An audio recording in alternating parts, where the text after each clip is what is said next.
भाइयों, आपका स्वागत है मेरे चैनल टेरर ट्यूब में। तो जल्दी से अपने हेडफोन लगाइए और मजा लीजिए। आज फिर से अमावस की वो काली, खौफनाक और डरावनी रात थी। दौलताबाद के इस वीरान खंडहर गांव में शायद ही ऐसा कोई जीवित प्राणी हो जो न जानता हो कि उस काली अमावस की रात गांव के कब्रिस्तान में क्या भयंकर घटित हुआ था। अभी शाम ही थी, सूरज भी कुछ कुछ नजर आ रहा था, इसलिए इतना अधिक अंधेरा नहीं था।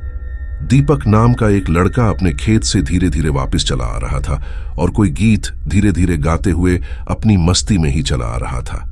जैसे ही रात होने को आई, सब लोग अपने घरों के दरवाजे बंद करके चुपचाप अपने घरों में छिप गए या फिर सो गए।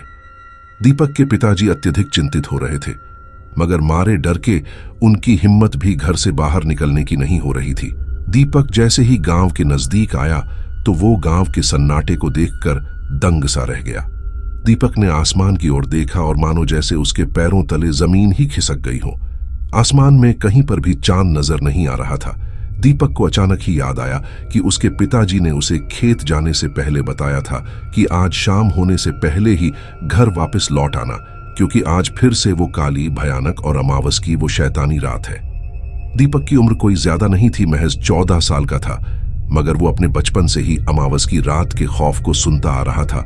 मगर उसे आज तक किसी ने कभी भी ये नहीं बताया था कि अमावस की रात क्या घटित हुआ था, जो गांव के लोग अमावस का नाम सुनते ही कांप उठते थे। दीपक को न जाने क्यों अजीब सा महसूस होने लगा। उसे डर भी लगने लगा और मारे डर के वो पसीने से भीग गया और धीरे धीरे अपने कदम आगे बढ़ाने लगा।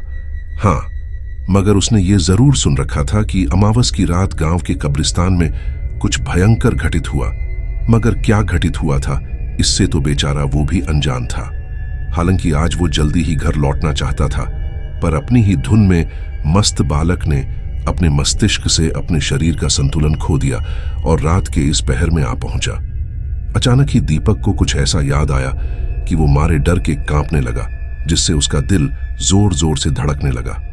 उसे याद आया कि उसे अपने घर तक पहुंचने के लिए उस कब्रिस्तान के पास से ही गुजरना पड़ेगा, क्योंकि गांव की शुरुआत ही उस कब्रिस्तान से होती थी। अब उसने अपनी चाल और भी धीमी कर दी। वो तो सिर्फ खेत में बेर लेने के लिए गया था, पर उसे क्या मालूम था कि ये बेर उसे इस मुसीबत में डाल देंगे। वो धीरे धीरे चलते हुए गांव के अंदर पहुंच गया। चारों तरफ अंधेरा छाया हुआ था। एक अजीब सा सन्नाटा पूरे गांव को घेरे हुए था।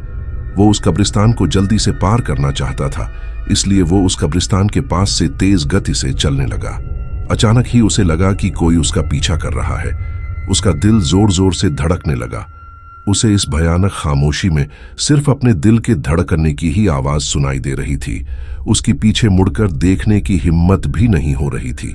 दीपक के दोस्त रवि ने उसे बताया था कि एक रात को एक भूत उसके चाचा का पीछा कर रहा था, लेकिन जब उसके चाचा ने पीछे मुड़कर देखा तो उस भूत ने उसके गाल पर एक जोरदार थप्पड़ दे मारा और उसके बाद उसका चाचा सिर्फ गूंगा होकर रह गया था। उसका चाचा उसके बाद से आज तक कभी भी कुछ न बोल सका। दीपक अब पूरी तरह से डर गया। अचानक एक काली परछाई तेजी से उसके आगे से निकल गई और वो थर थर कांपने लगा। वो मारे डर के जोर से चीखना चाहता था, लेकिन इसके मुंह से तो आवाज भी निकल रही थी। उसने डरते हुए पीछे मुड़कर देखा, मगर पीछे तो कोई भी नहीं था तो सिर्फ काला अंधेरा। उसके अब कुछ शांति महसूस की और एक लंबी राहत की सांस ली।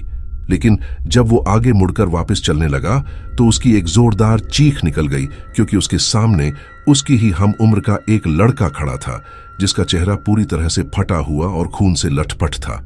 दीपक के चीखते ही वो लड़का अचानक से गायब हो गया। दीपक के समझ में नहीं आ रहा था कि ये क्या था, कोई सच या फिर सपना। वो मारे डर के तेजी से अपने घर की ओर भागने लगा। अचानक उसे लगा कि कोई उसके पीछे भाग रहा है।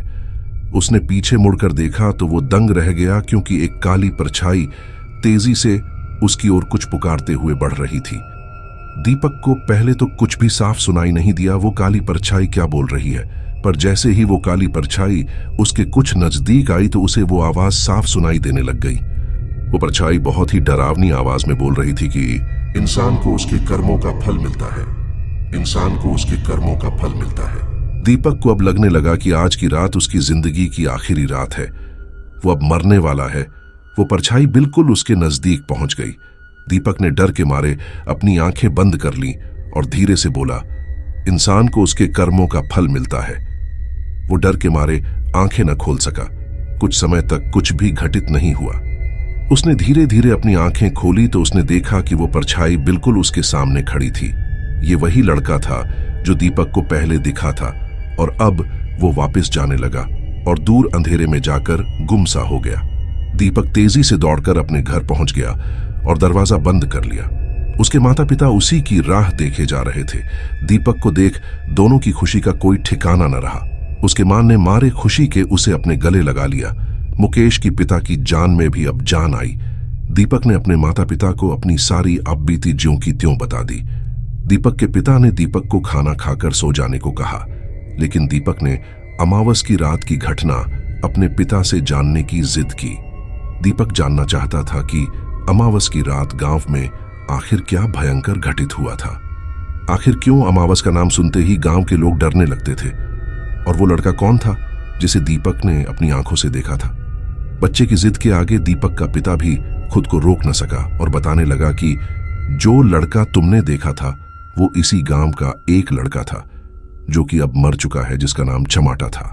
दीपक के पिता ने बताना शुरू किया कि यह घटना आज से लगभग 20 वर्ष पहले की है, जब दौलताबाद के इस वीरान खंडहर रूपी गांव में एक साधु का आगमन हुआ।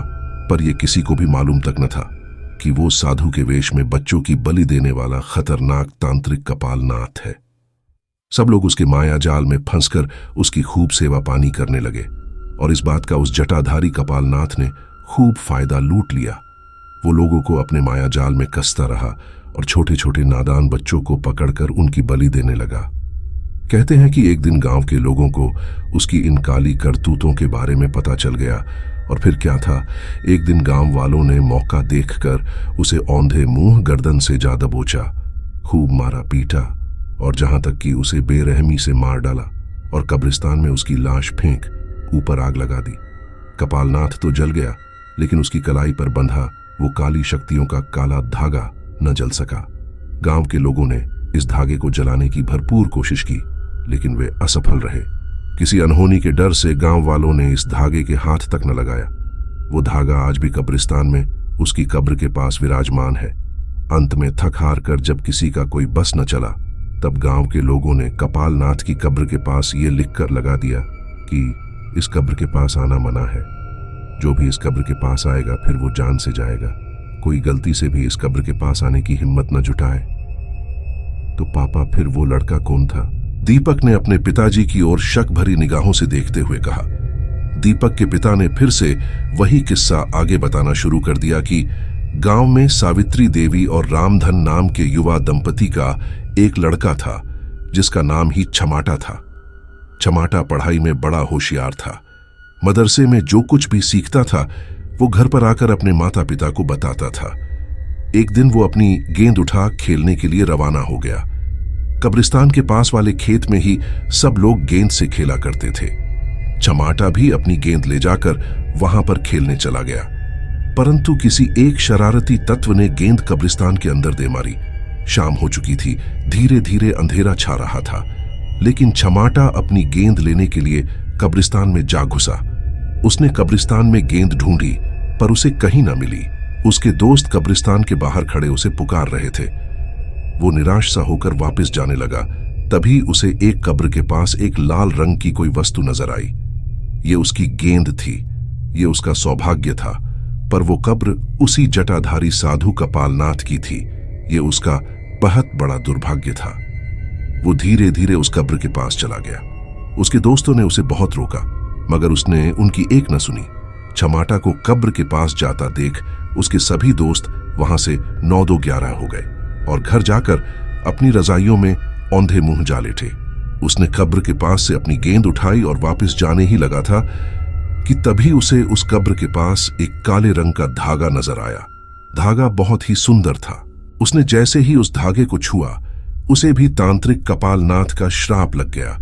चमाटा की आंखें लाल हो गईं, मानो कि कपालनाथ उसके शरीर के अंदर घुस गया हो। उसने एक बहुत ही जोरदार चीख दे मारी। सब लोग डर गए। किसी के कुछ भी समझ में नहीं आ रहा था। पूरा आसमान काले बादलों से छा गया। चारों तरफ से एक भयानक सा अंधेरा घिर आया। ये अमावस की वो खतरनाक, भयानक, खूंखार और वो काली रात थी।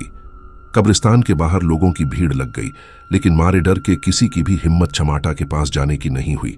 सब लोग बिघी बिल्ली बनकर ये सारा नजारा डरते, कांपते शरीर के साथ देखने लगे। उसके माता पिता भी वहां पर आकर रोने लगे। वे उस कपालनाथ से अपने बेटे की जान की भीख मांगने लगे कि तभी सबने एक खौफनाक मंजर देखा। चमाटा के पीछे अचानक से एक काली परछाई नजर आने लगी। ये परछाई जटाधारी अघोरी कपालनाथ ही था। ये भयानक मंजर देख सबके पैरों तले जमीन खिसक गई। अचानक से वो काली परछाई चमाटा के शरीर के अंदर घुस गई और चमाटा जोर से चीख पड़ा। चमाटा का पूरा शरीर फट गया और वो वहीं पर मर गया। उसकी मां ये सब कुछ देख न सकी और उसने भी वहीं पर दम तोड़ दिया। उसकी मां और चमाटा को वहीं पर दफना दिया गया। कहते हैं कि अगले दिन से उसका बाप भी अचानक से गायब हो गया और किसी को नजर तक न आया। लोग कहते हैं कि उसे भी कपालनाथ का श्राप लग गया। ये घटना गांव के लोग आज तक न भुला सके। कहते हैं कि चमाटा आज भी अमावस की रात गलियों में घूमते हुए नजर आता है और वो लोगों का शिकार करता है। उसका भयानक चेहरा आज भी लोगों को डरा देता है। इसलिए गांव का कोई बच्चा भी अमावस की रात को घर से बाहर नहीं निकलता। वो चमाटा आज भी अमावस की भयानक रात गलियों में दौड़ता है और पुकारता रहता है। इंसान को उसके कर्मों का फल मिलता है। पर दीपक बेटा, तुम बहुत भाग्यशाली हो जो कि उसके चंगुल से बच निकले। मैंने तो उसका चेहरा आज तक कभी नहीं देखा, न जाने वो कैसा दिखता था।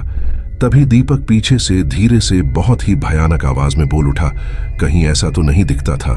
दीपक की ये बात सुनते ही उसके माता पिता बुरी तरह डर गए। उनके पैरों के नीचे से तो जमीन ही खिसक गई। उन दोनों ने धीरे धीरे पीछे मुड़कर देखा और पसीने से भीग कर रह गए। दीपक का चेहरा खून से लटपट था और पूरी तरह से फटा हुआ था। सो आई होप गाइज आपको ये हॉरर स्टोरी अच्छी लगी होगी, तो इसे लाइक और शेयर करिए। जो लोग चैनल पर आज पहली बार आए हैं वो इसे सब्सक्राइब कर लें तथा हमारे लेटेस्ट वीडियोस की नोटिफिकेशन पाने के लिए बेल आइकन को भी प्रेस कर दें। मिलते हैं अगले वीडियो में एक नए हॉरर स्टोरी के साथ।